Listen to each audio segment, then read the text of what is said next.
আবার থিয়েটারের পাশাপাশি পড়াশোনা করতাম, মানে সবকিছুই থিয়েটার আর মিডিয়ার পাশাপাশি করেছে।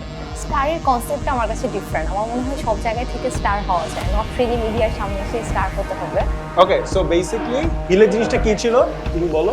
আমার আশেপাশে যারা ছিল তারা কথা বলছিল ও Right. কিভাবে হাঁটে এর থেকে আমি ভালো হাঁটতে পারি। হ্যাঁ, মানে বেসিক্যালি ও হলো আরেকজনের যে জাজমেন্টাল যে জিনিসটা, আরেকজন যে জাজ করতেছে ওইটা নিয়ে ও হলো নিয়ে বানাইছে। যে তুমি অনেকটা বিদেশি না মিমের মতো দেখতে, এটা তোমাকে কেউ কখনো বলেছিল? স্টারের কনসেপ্টটা আমার কাছে ডিফারেন্ট। আমার মনে হয় সব জায়গায় থেকে স্টার হওয়া যায়, নট রিলি মিডিয়ার সামনে এসে স্টার হতে হবে।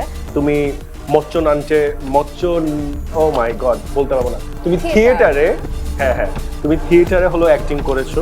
আমি থিয়েটারও করতাম, আবার দেখা যেত থিয়েটারের পাশাপাশি অফিসও করতাম, আবার থিয়েটারের পাশাপাশি পড়াশোনা করতাম, মানে সবকিছুই থিয়েটার আর মিডিয়ার পাশাপাশি করেছে।